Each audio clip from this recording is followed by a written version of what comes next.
Saudara-saudara yang dikasihi dan diberkati Tuhan, kiranya damai sejahtera dalam kasih Tuhan Allah Bapa dan Yesus Kristus serta kuasa Roh Kudus menyertai kita semuanya. Amin. Apa maksud sunat Kristus? Saudara-saudara, sunat merupakan perintah Tuhan sebagaimana ditulis dalam kitab Kejadian 17 ayat 9 hingga 11 yang demikian. Lagi firman Allah kepada Abraham, "Dari pihakmu, engkau harus memegang perjanjianku, engkau dan keturunanmu turun-temurun. Inilah perjanjianku yang harus kamu pegang, perjanjian antara aku dan kamu serta keturunanmu, yaitu setiap laki-laki di antara kamu harus disunat, haruslah dikerat kulit katanmu, dan itulah akan menjadi tanda perjanjian antara aku dan kamu." Sebelumnya Abraham bernama Abram, kemudian oleh Tuhan diganti menjadi Abraham. Ditulis pada Kejadian 17 ayat 5, dan Abraham telah ditetapkan menjadi bapa orang beriman. Kenapa diubah oleh Tuhan? Oleh karena dia, Abraham, ditetapkan demikian, karena engkau telah kutetapkan menjadi bapa sejumlah besar bangsa. Malahan semua laki-laki yang tinggal bersama Abraham harus disunat, dan bila itu tidak dilakukan akan dianggap mengingkari perjanjian Tuhan tersebut. Ditulis di ayat 14. Kemudian menjadi tradisi umat Israel, setiap anak laki-laki yang berusia 8 hari harus disunat. Bahkan di lingkungan tertentu, sunat sebagai tanda sah telah memeluk suatu agama, walau si anak belum paham karena pengetahuan keagamaannya tentu belum sepenuhnya dalam. Di sisi lain, sunat juga dilakukan sebagai upaya medis kesehatan guna menghindari adanya kanker atau sesuatu penyakit yang berkaitan dengan kebersihan organ pria tersebut.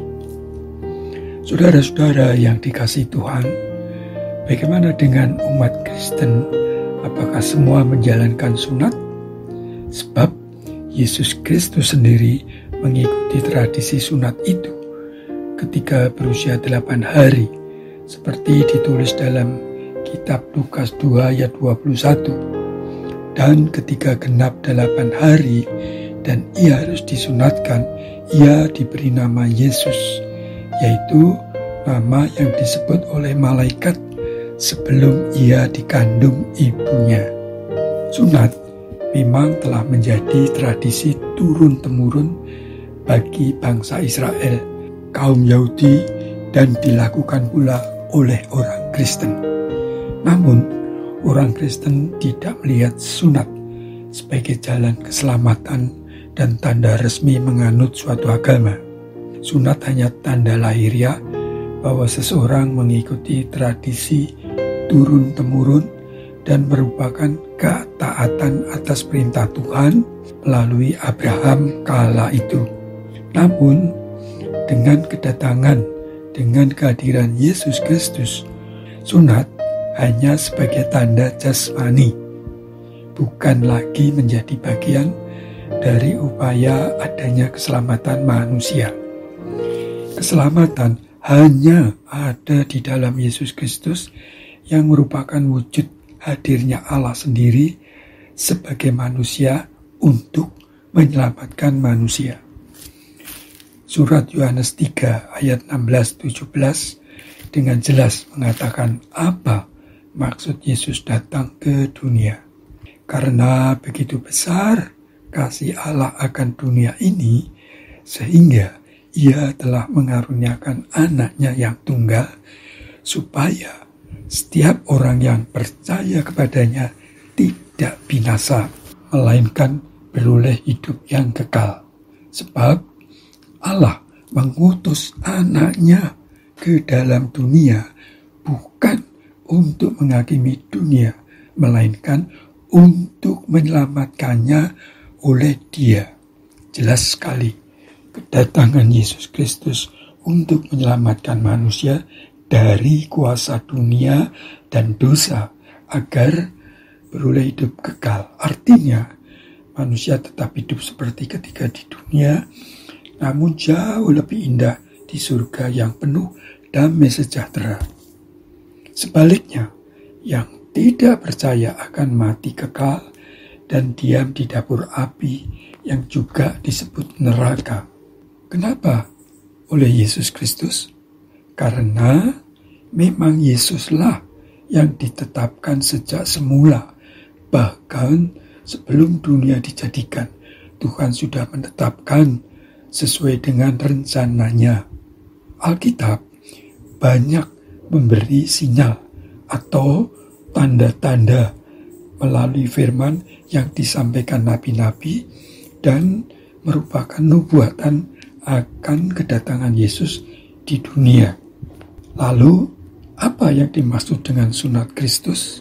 Yang dimaksud sunat Kristus adalah sunat rohani, jiwa diperbarui dan bisa mengenal Tuhan Allah lebih lagi melalui hadirnya Yesus yang juga disebut firman hidup. Seperti dikatakan oleh Yohanes bahwa Yesus adalah sang firman yang menjadi manusia datang ke dunia. Yohanes 1 ayat 1 dan 14. Yesus itulah yang utama sebagai juru selamat manusia agar manusia lepas dari akibat dosa, yaitu kutuk maut di neraka. Oleh karena itu, tanda-tanda sunat tidaklah penting. Rasul Paulus, orang yang diurapi oleh Yesus menjadi rasulnya, mengatakan dalam 1 Korintus 7 ayat 19, sebab bersunat atau tidak bersunat tidak penting. Yang penting ialah mentaati hukum-hukum Allah. Yang dimaksud hukum-hukum Allah adalah apa yang telah dikatakan oleh Yesus Kristus dengan mengasihi Allah dengan segenap hidup manusia, serta mengasihi sesama manusia, serta menjadikan Yesus sebagai jalan keselamatan dan Tuhan. Begitu juga ditulis di kitab Galatia 5 ayat 6 dikatakan, sebab bagi orang-orang yang ada di dalam Kristus Yesus, hal bersunat atau tidak bersunat tidak mempunyai sesuatu arti, hanya iman yang bekerja oleh kasih. Paulus juga mengingatkan dalam Filipi 3 ayat 3 demikian, karena kitalah orang-orang bersunat yang beribadah oleh Roh Allah dan bermegah dalam Kristus Yesus dan tidak menaruh percaya pada hal-hal lahiriah. Maksudnya sunat rohani, yaitu sunat oleh Kristus melalui penebusan dari kuasa dosa kepada keselamatan hidup kekal. Kata Paulus pula dalam surat Kolose 2 ayat 11, demikian, dalam Dia, maksudnya Yesus, kamu telah disunat, bukan dengan sunat yang dilakukan oleh manusia, tetapi dengan sunat Kristus yang terdiri dari penanggalan akan tubuh yang berdosa. Jadi, tubuh yang berdosa ini telah dibersihkan dari dosa, telah ditanggalkan dari tubuh dosa oleh Yesus Kristus. Dan inilah yang dimaksud dengan sunat Kristus. Saudara-saudara yang terkasih, bisa disimpulkan bahwa sunat bukan ukuran iman serta keagamaan ketika seseorang menerima Yesus Kristus. Bahkan tidak ada artinya seperti ditulis di Galatia 5 ayat 6 tadi. Namun, yang terjadi adalah sunat Kristus, yaitu karena ada di dalam kasih Roh Allah, Roh Kudus, dan bermegah dalam Yesus Kristus sebagai Tuhan dan Juru Selamat. Di dalam iman kepada Yesus Kristus, manusia telah disunat oleh Kristus, yaitu telah dipotong, dipatahkan segala dosa yang mencengkeram kehidupan manusia, diubah menjadi tubuh yang disucikan oleh darah Yesus Kristus di kayu salib. Inilah sunat yang sejati, sunat Yesus Kristus. Puji nama Tuhan. Mari kita berdoa. Ya Tuhan, Allah Bapa yang penuh kasih, terima kasih Tuhan bahwa oleh darah Tuhan Yesus di kayu salib kami telah mengalami sunat Yesus Kristus, yaitu pensucian rohani kami, penebusan kami dari kuasa dosa dan maut, sehingga kami menjadi anak-anak yang diselamatkan dan menjadi anak-anak Allah yang berhak mewarisi kerajaan surga yang kami akan dapatkan jika Tuhan Yesus datang di akhir zaman untuk menyelamatkan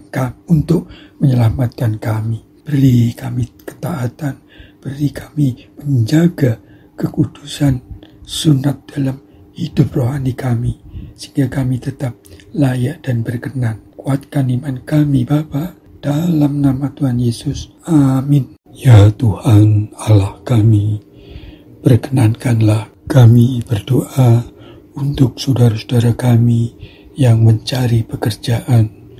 Berkati mereka untuk dapat pekerjaan guna menyiapkan masa depan mereka seturut yang Tuhan kehendaki. Bapa, kami berdoa untuk saudara-saudara kami yang merindukan pasangan hidupnya, karena sudah waktunya berumah tangga dan sudah bekerja. Pertemukanlah dengan calon pendamping hidupnya, seorang penolong yang akan menemani menjadi satu keluarga yang memuliakan Tuhan.